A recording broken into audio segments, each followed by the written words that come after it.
Hey everyone, and welcome to the Being Politely Rebellious in Pompey video podcast. I think one thing that we can all agree on is that it can be really hard to dismantle dysfunction. There's absolutely a clear correlation between having role models and people around you who have reached elements of success, and the effect that this then has on your own abilities to find what freedom looks like to you. Perhaps it's finding a new job, sitting those exams you've been putting off, or leaving that abusive relationship.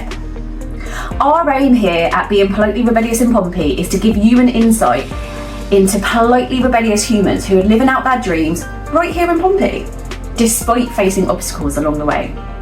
We've just wrapped series 1 and we're ready to share 7 incredible journeys with you. All we ask of you is to like, subscribe and share these incredible stories. And be nice. Always be freaking nice.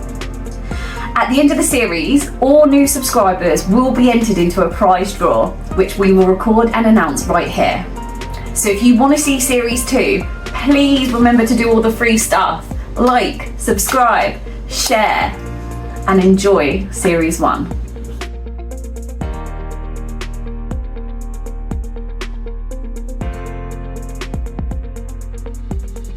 It's people now, rather than hiding away that they're very Pompey, are now going, yes, I'm mine. Like they'll own it now. You're so right. Yeah, they own it now. Like before, it was like, oh, I come from Portsmouth, I bet it's not telling anyone. Now it's like, I come from Portsmouth, mate, and I don't care. For me, I wanted to give back because I thought, Portsmouth's given me quite a lot. I want to give back to it. I want to see it improve. 100%. To be able to instill that with younger people as well will only make the city stronger later down the line. She commented on it, saying I was only doing it to up my profile.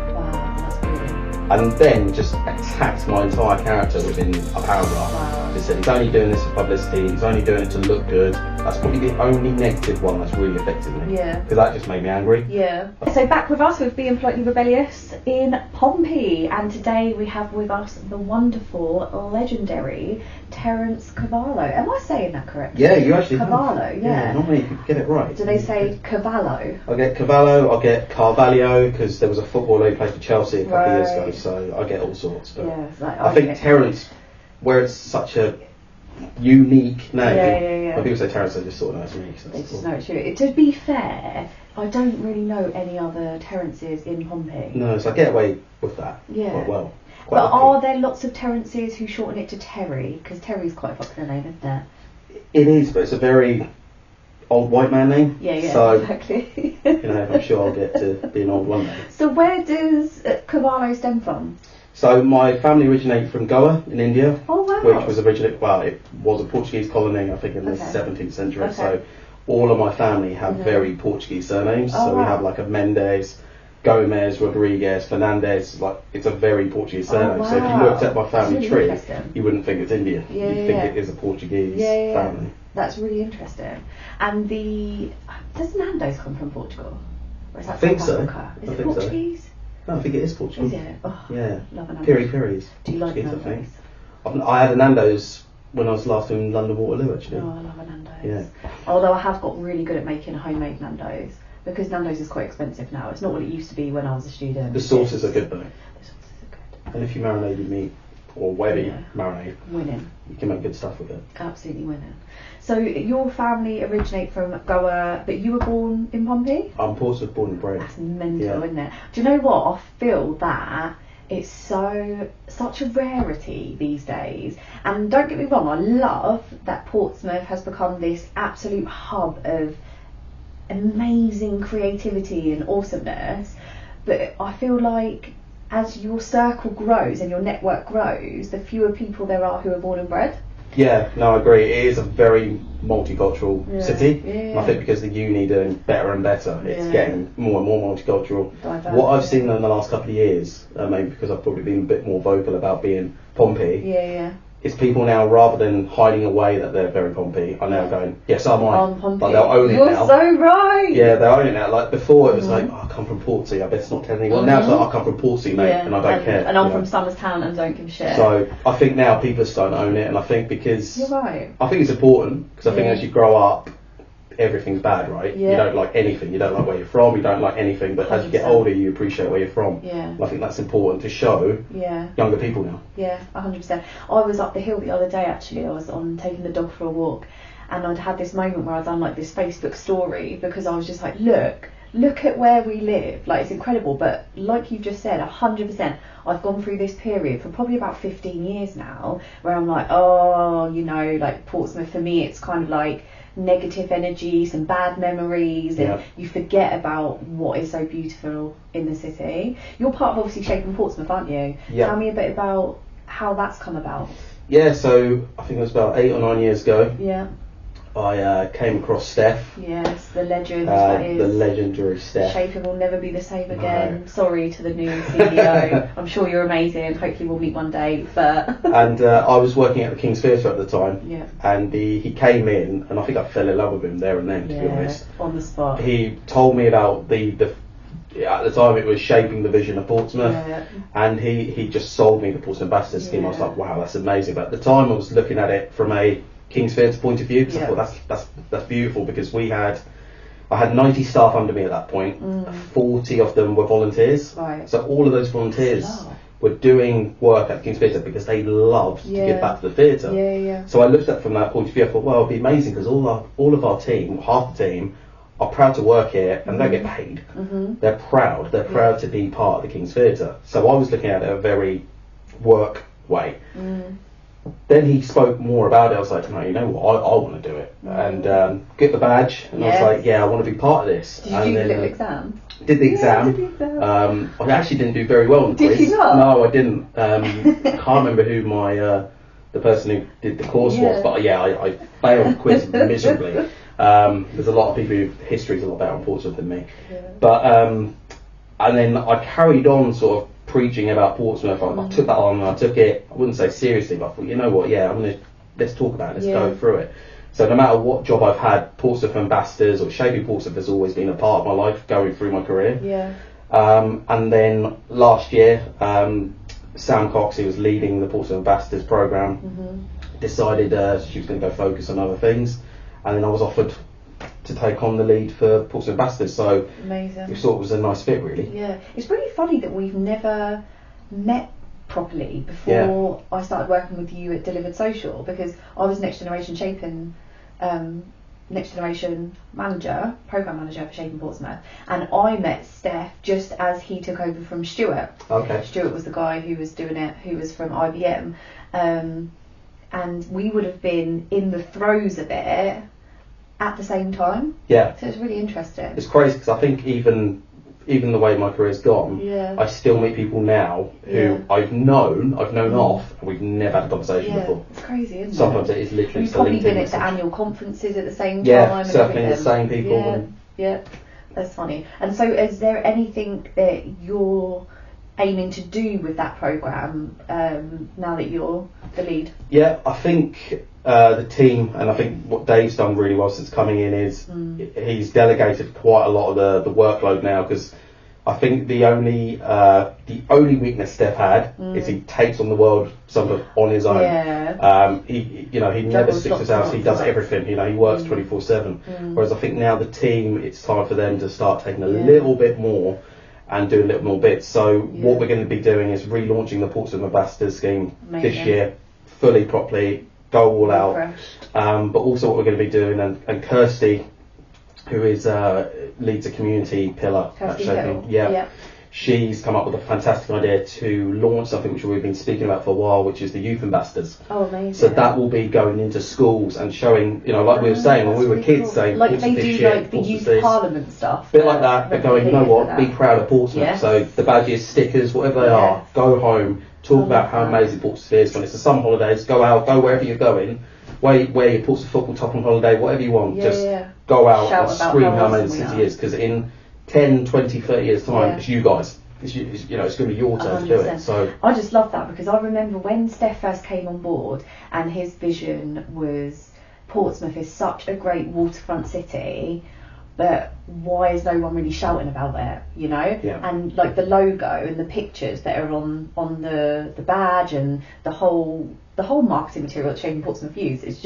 it's really hard to imagine a world where that didn't exist, and where people weren't like, oh my god, have you ever been to the historic dockyard? Like, it's incredible. But go Kirsty, go Steph. But I think with the managing and juggling a lot of things on your own, like you mentioned with Steph.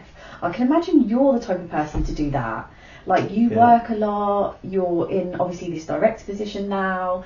Yes, you've grown a team, you've got a team, but how do you manage that? Because your life and your work almost merge into one, don't they? They do, and that's probably the hardest thing, but I think that's always been something I've always had, unfortunately. Yeah. When I was at the Kings, people would message me literally in Facebook, Instagram, hi, do you know if there's tickets available for this? Mate, go to the website. Like, it's not that hard. There's a box office. Yeah, you know, so that has always been a part of my career. Right. Beckett's was exactly saying, hi mate, it's the missus' birthday tomorrow, I forgot, have you got table? Yeah. Well, if it's fully booked, mate, it's fully booked. Yeah. Like, what do we do? You know, so there'll be people that always come to me, and that's probably been the hardest thing, because whenever you're trying, and you'll know, whenever you're trying to develop a team, you want to try and teach them, and you want to try and give them stuff. But some people, they're like, no, I don't want to talk to them, I want to talk to you. Yeah. So I don't have try time and to delegate, talk. and it doesn't really happen. I think that's an educational bit, but I think once they've got the trust in me, hopefully, they then go, look, trust me, that team member will look after you. Yeah. I manage them, Yeah. so trust me that I can manage the situation. So it can be tough. I don't think you can ever get away from it, to be honest. No, but you do sort of like 9 to 5, so to speak, like Monday to Friday. There's, I guess, the thing that you've managed to drop in your transition is the weekend stuff, right? Yeah, I mean, I say I don't respond to things on the weekend. I do. But I've gone from hospitality, where you would work, you know, you had to answer emails, you had to do bookings whenever and at any time, especially during COVID, you had to take every booking that was available. Yeah. So I think now, yes, I do work 8 till 4. I'm usually in the office 7. Yeah. Running till about 5ish. I've seen you on TikTok lives a little bit later than that, though. Yeah. So, and again, you know, those are little bits that we do to try and bring the brand up.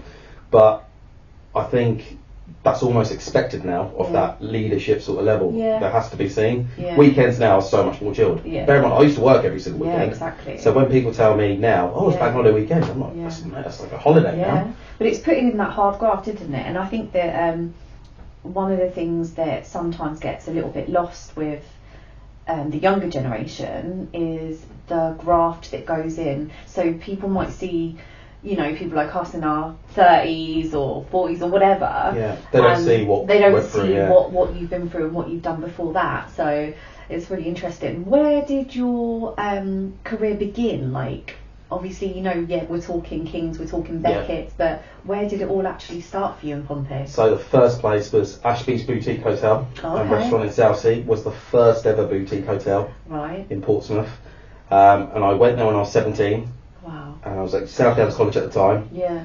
And it was hourly pay, so I was like, this is great. You know, wait till you get a salary. Hourly pay, so I thought, you know, I just take all the hours, because you know, that's beer money at the time. And it was paid weekly, so this is great, I'll never be skint. And then whatever you got paid, you know, you spend at the pubs. But at the time I was studying public services, because my plan was either to go to the Navy like my dad, so my dad was in the Navy for 27 years, or be a fireman. So that was originally the plan. Fell into work, 17, then sort of when I was turning 18, the manager at the time, Peter, turned to me and said, look, the keys are yours, mate, you run it, you have been running it. It's up to you to go do it. And he gave me the opportunity, and I took it on. So I went with it, and since then it sort of just went, you know what, I'm not bad at this, let's carry it on. Yeah, that's impressive. And then you've obviously then carried on in the hospitality industry, and then where does this transition happen? And I mean, one of the things that I just absolutely admire in people, and it's one of those things that I always think is so politely rebellious, where people reinvent themselves. You know, one day they might be a chef, and then the next day they're joining the army, you know, whatever works for you, Pooh. And how did that happen for you? Because hospitality versus what you're doing now, it's so different, right? Yeah, completely different. I think a little bit of luck, but also there were certain skills that I learned in hospitality which I didn't realise at the time. I was already a marketeer. Especially the things we did at Beckett's. And Kings as well. And at Kings, I learned skills which I didn't really realise. I was just doing things on the side, which weren't really my job, but actually they were gaining skills in other ways. So I was looking at social media, I was looking at websites, I was looking at SEO, all of those bits, but I wasn't actually doing them day to day. I was just doing them because they had to be done, because there was nobody else. And then when I was at Beckett's, during COVID lockdown, when we all sort of reevaluated our lives, I was asked to assist in managing a COVID test centre. Right. In Portsmouth Guildhall. Yeah. That was my first ever 9 to 5 job. Oh wow. So that was a whole different world. And that just came by chance? Yeah, I was asked. It's like a not what you know but who you know situation? Bit of both. Yeah. So we had about 6 months prior filmed Four in a Bed at the D-Day landing craft. Okay. So we were the first people from the public to ever be on the landing craft. And that was when I met the general manager of the D-Day Museum at the time, who was James Batney. Right. We met, we spoke, and then he contacted me and he said, look, obviously I know you're probably on furlough at the moment. I need your help. I know you've done events. I know you can run things. Can you help me manage the COVID test centre? So that's how it came on board. Did that for 6 months while we were in lockdown. Then I went back to Beckett's. Then I combined the roles for 3 or 4 months. Wow. Which was interesting. Yeah, that must have been like, when were you sleeping? I wasn't, to be honest. No. But also I felt quite responsible for the hospitality sector, because I remember writing letters to Rishi Sunak at the time, who was Chancellor, because I was working in the COVID test centre and we had a restaurant where we had to take covers, but we couldn't because it was the 1 metre rule, can't have tables larger than 6. And Beckett's is quite was, because it's not there anymore, is it? No, so recently, very tight space, big, but actually in terms Yeah. of trying to have a metre distance in terms Yeah, of tables, yeah, for us to tough. cut all those tables Yeah. would have meant it was completely pointless to be Pointless open. open until, right. But at the same time, I'm working at a test centre, so obviously I have to keep the rules. I can't be seen doing something completely different. Yeah. And then it was to the point of Christmas. I thought, I can't do it anymore. I can't do 120 hours a week anymore. Yeah, that's nuts. So that sort of helped me look at life in a completely different way. Said to the owners, sort of Christmas time, I said, look, it's probably summer. I'm going to call it time. I don't know what I'm going to do next. Yeah. But I am going to leave. You just feel that there's I knew it was time. change is coming. Yeah, and I had. Isn't it funny when you feel that? I know it sounds super cheesy, right? And like, I'm not about to get out the crystals and candles, but like, you just feel something inside of you, like, I need a change. Yeah, and I think something needs to happen. at that time during COVID, a lot of people were switching careers. Yeah. A lot of people were looking at what they were doing and just thinking, what's the point? Yeah. So, and I was quite lucky. I had a 3-month notice period, so I thought, 3 months is a long time. I've got time to just figure out what I'm doing. At the time, Delivered Social were just based in Gilford, but they used to use Beckett's as a conference venue. Oh wow. So I knew John quite well. We did not like each other whatsoever. Really? Do you know what? I can imagine that, because you're both quite like ballsy guys, aren't you? And I can imagine how that started, but then flourished. Yeah, he did not like me. So when I first started at Beckett's, I changed everything. I was just like, this is bad, we're doing this. Yeah. He was set in the old ways, and I was like, no mate, we're doing it this way now. Yeah. Obviously I did it in the customer service way, so I made him feel part of the decision. They're there. Yeah, massage the ego a bit. Yeah. And then after a few weeks, I just said that, didn't I? Sorry. after a few weeks, he warmed to me. He was like, Right. okay, I see what you're doing. Oh, actually, you've got the place busy. Oh, hang on, you're getting PR. Hang on, you're on TV. Right. So he started to do things. So I had no idea at the time Delivered Social was a marketing agency. I had no idea. For me, he was just a guy who would rent the space. That was it. So they'd come in, have their conferences, rent all the hotel rooms and have dinner with us, and I'd get very drunk. That was it. It was then when I told him that I was leaving, I said, look, just to let you know, the next time you come in, I won't be here anymore. Right. Their last conference, which I managed for them, was the day when they were launching Portsmouth. Oh wow. So the day that I literally handed in my resignation. Serendipity, is that the right word? Serendipity? Wow. So, and that's when I started to say, look, I'm leaving. He said, well, we're actually launching Portsmouth. I went, oh, okay, cool. I went, do you fancy it? I said, yeah, go on then. I had no idea what they did at this point. I had literally not a clue. Yeah, I'm up for it. So then we had a meeting at Still in West. Yeah. And he told me what he did, because I said, look mate, I've accepted that position, I have no idea what you guys do. So we had that conversation, so that was fun. Oh, that's brilliant. Told me what he did, and at the time I had major imposter syndrome. So Yeah. mate, I have nothing, I don't know anything I've about got marketing. nothing to give you. And then he literally just pulled out a pad Yeah. and listed all the things that we did Right. at Beckett's. He went, well, you did this, Yeah. hated you for this, Yeah. but you made it work because this Yeah, is yeah, happening. yeah. And he just did this analysis of, Wow. sort of almost like a SWOT analysis of what I bought to Beckett's without table. knowing. Yeah. And he said, I want you to do that for other businesses and the other stuff that you do. So he knew a little bit about shaping Portsmouth, because I used to speak about it a little bit on LinkedIn. Yeah. And he said, I want that community feel that you've got, but I want you to bring it to Delivered That's Social. incredible. So it was complete fluke, to be honest. Yeah, no, that's absolutely incredible. And for someone to just see that in you, see that you've got what it's going to take that organisation to its next level, and oh my god, have you done that and some. Like, obviously I don't know the figures, don't want to talk about that, but on the outset, just knowing what you've done for so many organisations across the city, I mean, whose idea was the free website thing? Mine.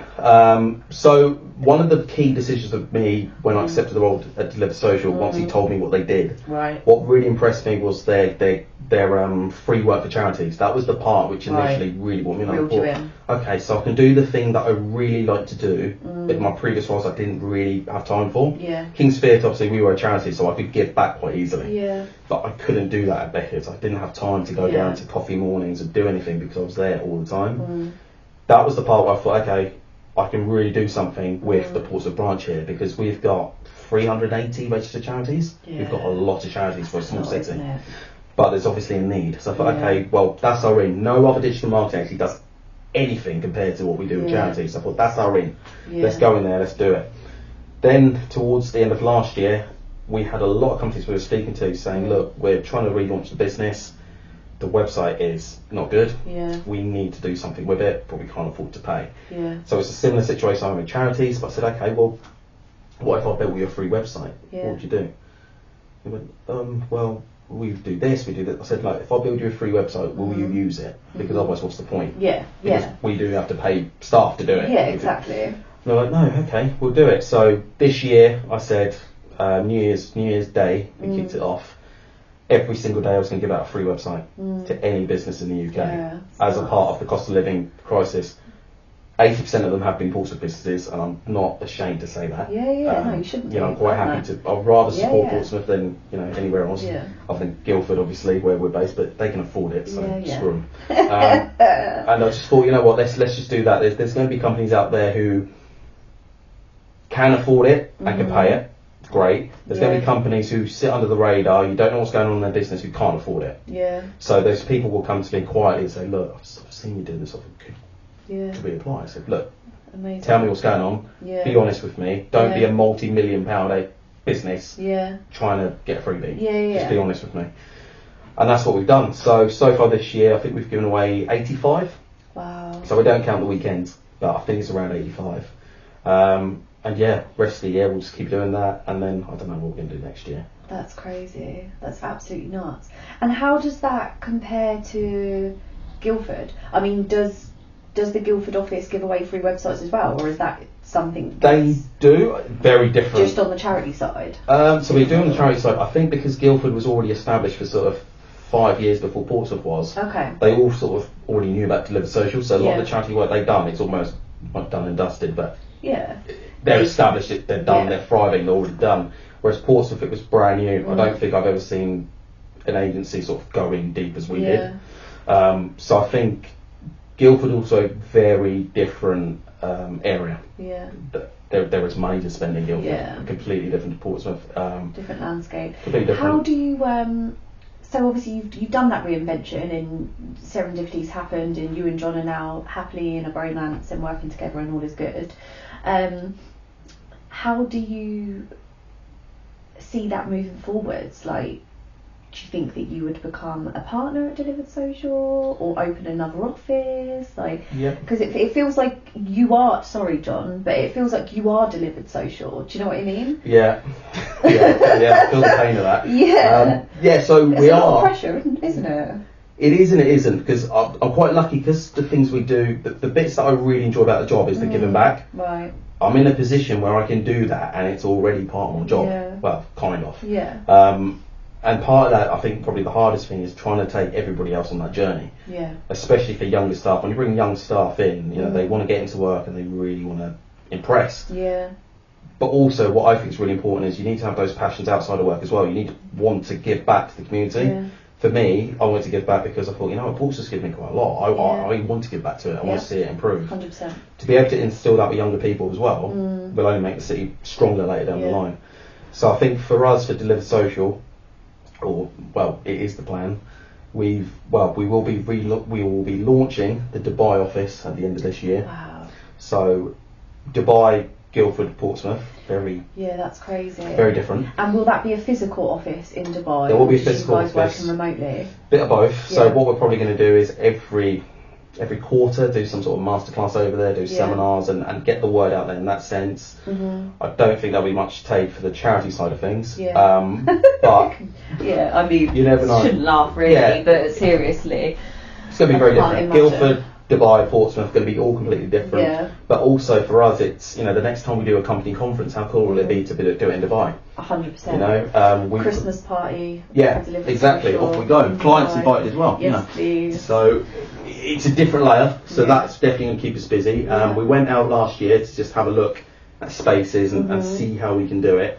And then probably October, November this year, we're just going to go in, have a look, get everything done officially, and then screw it up on the way. Yeah, why not? I mean, lessons learned, failures are, what's that saying? There's this, you know, big time saying about, you know, failure isn't a failure really. It's a learning curve. It's just a learning curve and stuff. So you've got this, obviously this presence, you've got this role, you've got your volunteering with Shaping Portsmouth, you're a busy dude. But you manage to squeeze in more social media effort than most 20-year-olds, I would say. How? What's your secret? I know this. Do you like bulk make or as you go? I'm literally if I was a client of myself, I'd be the best client manager. 'Cause I don't plan anything, nothing scheduled. It's just like, oh, you know, I'm gonna do this, and just do it. But sometimes the best, especially with TikTok, the best ones are the ones that you just do off the cuff, right? Yeah, and also they're quick. You know, I don't spend hours making a pretty graphic. I don't. What's the point? My stuff isn't there to look pretty. It's just get it out there, post it, see what the reaction is. And do you ever worry about the reaction? Because obviously your stuff, like obviously, so much of it is positive, amazing, you're awesome, but then you have got this, obviously, this cheeky banter, would you call it? Yeah, I'd say so. Belligerence, depending how certain people take it. Yeah. Do you ever post anything and just go, oh shit, like I shouldn't have done that, or oh my god, that's getting a really bad reaction? I definitely think about it more now because the numbers have started to go up. So definitely. What, so you feel as the numbers go up, you've got more responsibility? Yeah, I think I look at it and go, does that reflect bad on not just Deliver Social, but any of the clients we're with or any of the charities that I work with? So I'm definitely more aware of it. That's 100%. Probably in the last 3 months, I'd say. I've definitely looked at it going, okay, and also like now, even today, just walking in, some guy came up to me going, "Oh, I've got you on TikTok, mate." So I think, okay, well, if that's some random guy. This is the thing as well, is that you're not difficult to recognise, are you? No. Like it's like me when I've got my braids. Like, you know, sometimes I'll wear funky colour braids, and so I stand out like a sore thumb, and so, you know, it's almost like you do this, but then you can't really hide. No, exactly, and there is no hiding. As diverse as Pompey is these days, no, you know, we work with a marketing agency. I want to show people that it can be done. Yeah. Because it can be. And you've grown really quick on TikTok, right? It's happened pretty quickly. Well, I was actually forced to go into TikTok. Were you? Yeah, so... Who by? John. Really? Same as me, Leah forced me. Yeah. I guess, so, literally a year, I think, last week. Recording a podcast. There you go. So down with the kids. So he said to me, "You need to get on TikTok." I was like, "Mate, I can't be bothered." I remember I had it during COVID. Oh, I wish I could have been there for that conversation. I was just sat there because there was nothing else to do, and I thought, I don't want to. I don't have time to be scrolling TikTok. And he went, "Just do it." Oh, okay. And he said, "All right, if you give me something to do, or say I can't do something, I'll smash it." So he purposely said, he went, "I bet you won't post a video every single day for this month." And it was last year. Yeah. I did. Yeah. I've done a video every single day since. So that's why I've done it. And that's how it's done. To prove a point. I'm bad in that sense. Yeah. Somebody else can do something, I'll do it. It's one of those things though where, you know, you're so positive about Pompey and what Pompey's given to you, as you said. And I think you're obviously at that age where you appreciate all the opportunities that are out there, which personally for me, it just continues to blow my mind. I actually had a meeting earlier today with a public relations specialist. She's going to be coming on board and helping us with Politely Rebellious. and of course the podcast, because we want you to be watching it. And I was telling her about meeting you today. I said, I've got Terence, have you ever come across him? And she was like, no. I was like, let me show you a bit of his TikTok. And then she's got a meeting with the new head of marketing at Gosport Borough Council. Yeah, I had a few emails from them. And I was like, you couldn't write it. You couldn't write it. And she actually lives next door to me.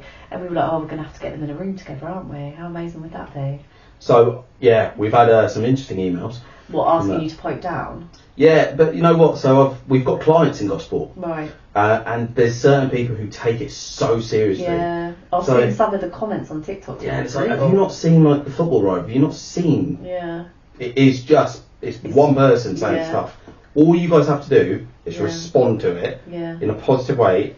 That's it. Yeah. If you're really taking it seriously, get off social media. Yeah. You know. Yeah, it's so not a place for it really, is it? no, it's not serious at all. Yeah. And you'll see that in the comments. You'll see people either they're from Gosport and saying this is hilarious, I love this, and they're following. Yeah. If you look at my follower numbers, it's Portsmouth, Gosport, Southampton. Gosport, like, there is, it's just friendly banter. If they want to give shit about Portsmouth, I'll respond to that as well. What's the worst reaction you've ever had from somebody?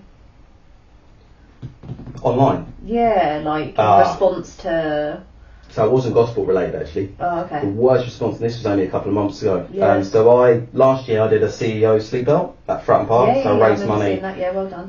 I'm doing it again this year, Yeah. so the date's going to be scheduled for some time in the year, and it's still on my Facebook somewhere because I left it there because I thought I want it to be there. Yeah. I put a post up saying I'm raising money for Pompey the community because I want to raise money for homelessness and poverty in the city. Yeah. Anyway, I can't remember the name of the woman. She commented on it saying I was only doing it to up my profile. Wow, that's brutal. And she puts there was always that line which says, "Oh, I'm not being funny, and I don't want you to cause offence," or something like that. Oh, I hate that shit. And I thought, well, that is you are actually just calling me a bit of a twat in that message. Oh my god, I just done that. And then she put that, and I said, "No, I'm doing it to raise money." Yeah. And she came back saying, "No, you're not, because you're spending ads." I went, "What are you on about?" So then I thought, I can't deal with this woman. So I went to the kitchen to do something. Rose, my partner, saw the comment, got a screenshot of my page, and it literally says, "This profile does not use any ads." Sent to that person goes, "Oh yeah, I've just seen that." And then just attacked my entire character within a paragraph. Wow. Just said, he's only doing this for publicity, he's only doing it to look good. And then Rose just went, well, actually does this, and she just kept going in. That's probably the only negative one that's really affected me. Yeah. Because that just made me angry. Yeah. I thought, why would you comment on it? I don't know who you are. It's just... And it's making a statement without knowing what you do and what you've done for the city. Yeah. And like take that act in itself out of the equation.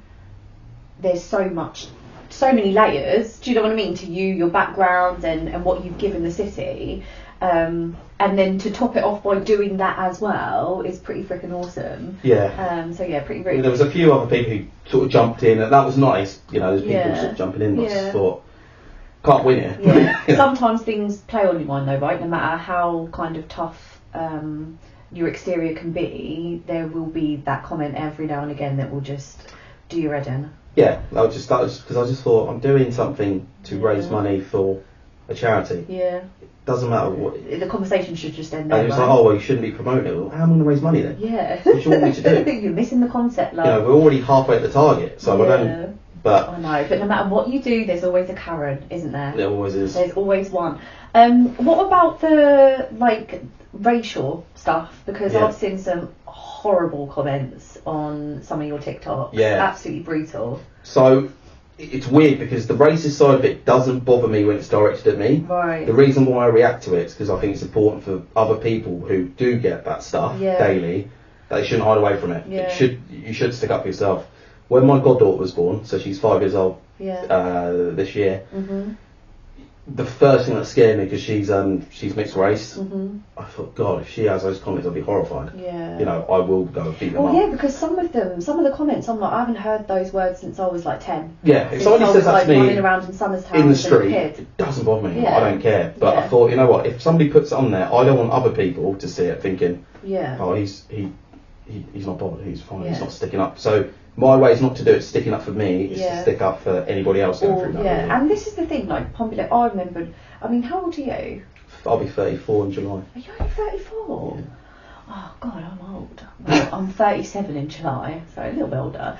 But like growing up in Pompey, like when I was young, it wasn't particularly diverse. No. Like I was the only, you know, sort of mixed race girl in my year group, and then going into secondary school, it just wasn't in. Like there was nowhere to get your hair done. You know, there was nothing. Also, if you look at, I mean, it's just walking down any of the high streets now.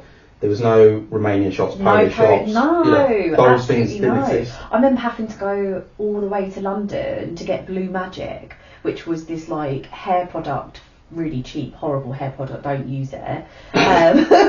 But like there was nowhere to get it. It was just insane.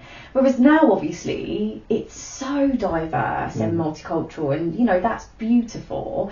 But just so completely different to how we grew up in Pompey. Yeah, but then I think that's why it shocks me when I see people on your socials chucking out the P word. I'm like, what? But I get like, messages. How? So I've had Why? when I've had networking events after that, people going, yeah, but people aren't racist anymore, are they?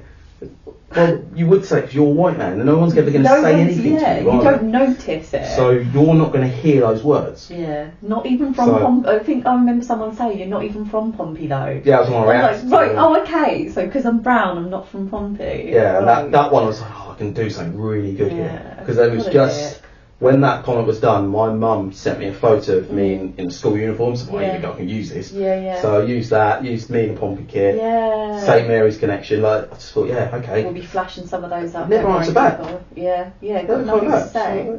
So, when, obviously you're a huge Pompey fan, and Pompey have just gone up in the league, I believe. Yeah, I'm trying to be down with the with the lads with this one. My husband will be proud. And the girls have gone up as well. The girls gone up as well. Go. Women's this year. Yes. Did you go down to the Common for I didn't. the event? No. I was there. Well, I did. I was there for half an hour. And bored now. Yeah. Because I got packed out really. Celebrations were already done. Yeah. A lot before the week before, and the night. Anti-climax kind of thing. The night before? No, 2 nights before I was at the end of season awards. So we did that. That was enough celebration. You get to do the fancy stuff now. You don't need to go down that wasn't that in the rain and. Do you know what the weirdest thing about that event was? The weirdest thing about that event was, we were sat with players and stuff, and I had people coming up to going, look, he's on TikTok, and I had a photo. And there'd be like Pompey players like next to me, like, do you not want a photo with him? No? Alright. So that was quite fun. No, it was lovely, really nice, and I think it reminded me of my childhood when Pompey won the Premier League, because that was, the city was just buzzing. Was it the FA Cup? FA Cup was 2008. When the city was just the buses with the open top buses and stuff, wasn't it? It was incredible. It was amazing. Do you remember the first time you went to a Pompey match? Who was it with? How old were you? With my dad. Yeah. Would have been. It would have been 5. I think it would have been 5 or 6. Oh wow. And this is how old school it was. Yeah. I remember there was a player, really good player, Robert Poznecki. Right. He played for like Real Madrid, Barcelona, really top clubs, and obviously came to us because it was the end of his career. Right. When he came off the bench, when he was going off, got substituted. He's walking over to the bench. He literally pulls a cigarette out of his shorts and just goes. What? But this player honestly was incredible. He's one of the best players I've ever seen. There's no way that would happen now, right? No. He gets sacked. That's probably my earliest football memory. That's nuts, absolutely nuts. I mean, what an absolutely phenomenal experience, obviously, and to be so lucky at a young age to, have that. And is your dad still around? Yeah, he's a Tottenham fan. Oh, what? Yeah, he grew up as a Tottenham fan. I do need to try and take him to a Tottenham game because they're in a lovely new stadium. Some electrocution to turn him into a Pompey fan or something? I don't think it's not going to happen. Is there any chance that Pompey will come up against Tottenham at any point? They played them in the FA Cup a couple of years ago, so no, last year actually, I think. Mm-hmm. Yeah, so they will. I'm sure. Agree. There's always hope. So then, I know that you've also been dabbling your toes in lecturing. Yeah, we've done a few now. Which is such a cliche, isn't it? To the like Boulders Brass, Tik Tok, bands, to then serious in a lecture theatre. Yeah, but I think that's what's actually worked in my favour when I'm in a room with them. So The last one I did was at the University of Portsmouth. Yeah. And it was with business and law student. No. Yeah, it was business and law. And half of them already knew me in the room. Wow. From either LinkedIn, because they just create profiles, or TikTok. And then when I was talking about the other side of marketing, I almost had that buy-in because they knew I was doing it anyway, rather than just being some random person in the room. Yeah. So there's a couple of bits we were talking about. We were going through websites and SEO. There was bits that I showed them in half an hour that they hadn't been taught in 2 years. Right. And they're like, it's that real life, hands-on. Real experience. Did you go to uni? No. Oh, I can smell an honorary degree coming on. Terence Carvalho for an honorary degree, 100 hats. Oh, I can't see it. Yeah, no, I can. I can in a Pompey kit. In a Pompey kit, receive it. 100% honorary degree. Yeah. I mean, come on, if you're doing it, you're living it, you're breathing it, to the point where you're being asked to deliver to the next generation in that type of format, that's just, I mean, that's cool. incredible. I really enjoy it. Do you ever pinch yourself and be like, wow, look at what I've achieved? I remember the first couple I did. I don't normally get nervous, but I definitely had imposter syndrome. Yeah. We did one with the University of Chichester, which is again very different. Yeah, I remember seeing that. And I was like, why would they listen to me? Yeah. And then when I started reading off stuff, when they're asking me questions, and I can actually answer them, I was like, oh, okay, maybe I do have something to give. Yeah. What is really nice is what usually happens after I've been through that lecture with the students is they'll connect with me. Yes. And they'll say, oh, thank you so much. Could you have a look at my LinkedIn profile? What can I do to help? What can I do this? Can I do that? Looking at launching my own business. And so we've actually a couple of the websites we built are University of Chichester students who are just building their own thing as a side hustle, looking at when they leave university to have a business. Yeah. I was like, okay, well, if you're really serious about it, yes, we can help you out. Let's get going. So it's been a weird lead gen, which hasn't meant to be the purpose. But could you ever see yourself doing something like that full time? I'd get too bored. Yeah. I couldn't do it. So, if I know I've got a talk or a lecture to do, I generally write it a few days before. Yeah. I couldn't imagine having to do it every single day. Yeah. Uni level's probably different because I think the students are invested already. Yeah. But school. Yeah. No. I know what I was like at school. There's no way I would have. Where did you went to St Edmunds? St Edmunds. Yeah. God, mind you, I bet that was a lot different back then to what it's like now. It's doing really well now. It's the only one that's not an academy, right? Yeah, it's doing really well now. It definitely wasn't when I was there. Were your parents religious? Because it was a Catholic school. Is it still a Catholic school? Yeah, so my family and we're Catholic. I'm not a practicing Catholic. Yeah. Sorry, man. Yeah. But yeah. So this one. Yeah. And no, they're doing really well now, which is nice to see because I didn't see that happening. Have you done any work with them through Shaping Portsmouth or anything like that? What's been really weird, so there was a couple of months ago, it was a TikTok that I posted, and someone was like, where did you go to school? Yeah. And I told it, and it went mental. Really? It got like 67,000 views. I had people messaging me all the time. I had one teacher there message me. I can't remember what her name was. She didn't teach me, but she was there at the time. She said, oh, your kids are always showing your TikToks at school. Yeah. So we have to take the phones off them. Oh, wow. And then she said, oh, can you not talk about when the roof fell off? What do you mean? Well, it did happen. If they ask me about my school experience, the roof did fall off. The roof did fall down. Type it in on Google, it's there. Yeah. It's not my fault the SEO is really good on roof falling off. I was like, no. You should go back. I remember when I was working voluntary, obviously, for Shaping Portsmouth, and I went back I went to quite a few schools actually around the city, but I went to St Luke's. Yeah. And going back, what was it like?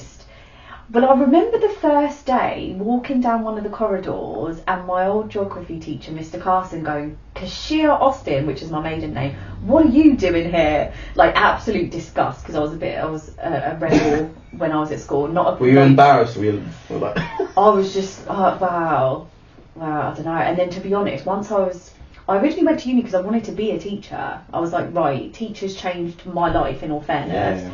The good teachers really can. It really can make so much difference. And then after spending a few months volunteering at St Luke's, I was like, do you know what? I'm not. When I had to start breaking up fights between boys and stuff, I was like, no, I actually can't. I mean, it must be even harder now with exactly. smartphones and just like the violence life. and just I just couldn't imagine because going to a school like that, I'm sure you see a lot, you all do a lot, but yeah, in comparison to now, we probably look like absolute bloody angels. Definitely. I mean, I can imagine being at school now, having a smartphone, being on social media, like how, and the pressures actually. I think you got a lot more pressure now in the school. Yeah. Did you enjoy school? Was it like a safe place? I never had a day off from school. I was really good. Committed. But that's the vibe I get. No, I was committed to school. We used to love playing football break time, so we used to take that really seriously. You literally sound just like my husband. I used to love it. We used to take it really seriously. Got no GCSEs, but loved school. No, we loved food tech. That was great because we used to just cook what we want. It's like, you've got to make something vegan today. No, make a full English, babe. It'd be banging. We had a really good banter in it, which is really bad. Were you part of like a kind of like a crew who had each other's backs? No, we were all really together the whole year, which is why I think we were probably the worst year they ever had. Yeah. We were all so together, everyone got on in our year. Do you still speak to people from school? A couple of them are clients. Oh really? Which is really that's weird. Brilliant. Yeah, I've had a few people sort of come in, and I've not seen them for 10, 15 years. And they'll contact me on Instagram or LinkedIn or whatever, going, I've seen you doing this now, can we meet up for coffee, can we do this? My best friend I met at school, we're still in touch, so, he had a daughter, I'm godfather for his daughter, so... Oh, that's lovely. So there is a few friendships there. Goddaughter that's 5? Yeah. So, but I'd say my circle as I've grown up, I've just really shrunk down, to be honest. That's normal though, isn't it? That's life. So. Life gets in the way a little bit and people drift apart. I'm not friends with the people that I went to school with. I mean, we're acquaintances. If I see them, great. But I think you're always going to bump into people. Yeah, Portsmouth's so bloody small, isn't it? It's hard not to. It's like the 6 degrees of separation for sure. What would you say is the most politely rebellious thing you've ever done? If it's work related, I could bring something actually. I wouldn't say it's rebellious because I'm just doing my job. So. Let's say we have a client, they're an SEO client in a particular industry, and they leave us. We have had their rivals join us. So when we do in their SEO, obviously I know exactly what I'm going for. Copy and paste. Well, actually better in it. Because they've left, so I'm going, you know what? I'm going to hammer it even better. So yeah, I'm very competitive. So so then when you type in certain things, you're not there anymore. Yeah. But that's the kind of politely rebellious stuff I'm talking about. It's like where you're not breaking the law, you're not hurting anyone, not in a malicious way anyway. You're just up in your game. You're doing something that's just up in your game. I'm quite good actually. Yeah. The worst thing. My 19th birthday, and I don't drink it anymore. Yeah. Sambuca. Oh. It's my kryptonite. I can't. Oh. I did a bottle. Oh. I was 19. I woke up in France. Oh, how? How did that happen? Mind you, I suppose we are got the ferry. Wow. So I got to Caen, France. Obviously got sobered up a bit. This is why you have a fear of the Gosport ferry, isn't it? I wouldn't even lie. I wouldn't get there, would it? Yeah. And I was just going, I'm going to pay to get back. What? So yeah, now I don't drink Sambuca. Yeah. You landed in France at 19, smashed on Sambuca, alone. Yeah. Wow. So that's deep. No more Sambuca. That's the last time I was in France. Have you ever tried absinthe? Yeah, once on holiday. Yeah, that's naughty stuff, Lethal. isn't it? Yeah. Lethal stuff. I remember having a garden party once when I was about 19, and somebody turned up with some absinthe, and we all sat in a circle and done a shot each. And then if I could, thank God we didn't have social media back then, but like if that was alive, like watching everyone transition into absinthe mode, and then the absolute carnage that happened. Oh my God, absolutely awful. Oh, people got punched, people were sick, people were rolling around in the flower beds. There was this one guy there who was an amateur boxer, and he punched another guy and knocked him spark out with one punch, and we literally thought he was dead. He wasn't dead, it's okay, he survived. But yeah, it was extreme. Stay off the absinthe. I don't think I've touched absinthe since Yeah, not since then I haven't. No. If you want a quick fix, go for it, but like... Can you even buy it? Be careful who you're surrounded by, you know? I don't think you can buy it here. I think you can only buy it abroad. I remember people used to buy it on holiday, like little bottles. Exactly, and yeah, that's what it back. was. Yeah, precisely, one of those. How they smuggled it back, I don't want to know, but I did partake. So I know you've mentioned obviously your lovely partner Rose, who I've not had the pleasure of meeting. And they say behind every successful man is a strong woman. Who's Rose? So we've been together, over 2 years. Yeah. And yeah, she is definitely the one who keeps me grounded. Yeah. Because she got really fed up last weekend. Did she? Really fed up because we were out, we're down South Sea. TikToks of her, no, because people just coming up and just get a photo. Oh You that my one, God. are you this, are you that? And she'll ground me down. You're still on a boat from Pompey though. Just come. Okay, Is she from Pompey? So she moved to Portsmouth when she was 7. Oh wow! So she okay. is. She's definitely got Pompey. When she's angry. Yeah. That Pompey girl comes out. No, she's definitely strong. She's definitely. So that example that I gave you about the person who's giving me grief about doing the sleep out. Yeah. She was on it. She did, but she was silent to me. Yeah. I didn't know she was doing it until sort of. That's the scariest raft though, right? Yeah, and I could see afterwards how riled she was. Yeah. She was more angry about it than I was. Yeah. And she put a response to it, and I read it, and you know, I was really taken. I've never had anyone defend me like that. Yeah. I've never felt like I've needed to. Yeah. But when she starts like, without even you know being what? asked as well, she sounds like a bit of a legend. She does. Yeah, no, she's great. Is she studying or working? Or? She's studying. So she's studying in St Martin's in London at the moment. So she's got another year left. But I'd say she's fully integrated with Deliver Social. Yeah. Every single event that we need to do. Yeah. Bless her. She's there. She's there. She rocks up. She shows up, looking amazing. So yeah, she's definitely the rock. That's for sure. Is she gonna get a rock? I was on TikTok live the other day and people were talking about it for like 20 minutes. I feel like she is, because the subliminal message that you put out there of like, yeah, she's a rock. I feel like it's obviously in your subconscious, you know. Yeah, no, I'm sure there will be. Yeah, wow, that's super cute. So, what do you think the future holds for you? What's your plans? I don't know, to be honest. I don't plan that far ahead anymore. Yeah. I sort of go with it. Go with the flow. I think since COVID, I've just thought things could just. Yeah. So I just sort of go with it now. And it sounds like some of the off-the-cuff moves that you've made with work, with social media and stuff like that, probably even with Rose, like they've been actually the best decisions. Definitely. You've made, you know. I wouldn't say they've been off the cuff in the sense of I didn't think about them. Yeah. I did think about them, but when I made them, it's like, no, it is the right decision. That was the right one to make. And you know, I can't look back now. That's it. Once the decision's made, it's made. Yeah. Do you ever think that or do you ever get moments actually where you just want to go switch off?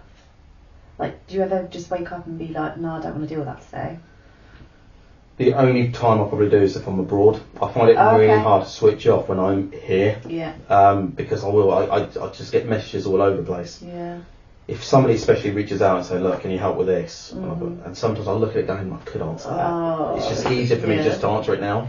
Otherwise it will play on your mind. Otherwise I'm just, otherwise I want to have 47 messages to deal with on Monday. Yeah, I'm exactly the same. So how do you look after you then? Because you know it's a lot. You're juggling a lot, and I've been there, done it, got the t-shirt, and you've got your voluntary stuff, you've got your relationship, you've got your full-time job, you've got your freaking socials. You're here today on a Friday. Can I add? He's rocked up for me at 6 o'clock on a bloody Friday when he should be down at the Ship and Castle or something, having a pint or a bottle of Corona. What do you do for you, like to look after yourself? Like, let's just say from a well-being, mental health perspective. To be honest, I think that's where Rose is key. Yeah. Because if she wasn't around, I'd probably just work 24/7. Yeah. Because I get so into it, and especially if something's annoying me, I'm like, I'll just do it. I'll fix it now. It's done. Whereas, for example, on the weekends, if we're going to do something, my time is spent with her. Okay. So I don't open the laptop, and I don't open my laptop on the weekends anymore. So that's an improvement. No, well done. But when I'm with her, I'm fully with her. Yeah. So when we go away, when we're doing something, we're down the common, we're living, doing it there and then, rather than if if she's working on the weekend or whatever. Yeah. Then the laptop's quite close. Yeah. So basically, what we're saying is that Rose, this city depends on you and your care of Terence. Yeah, if she screws it up, we're all screwed. We're all screwed. So you keep pleasing. No, I'm not going to say that. Distracting. Yeah, there you go. and we're the future. Yeah. Thanks, Terence. Legend.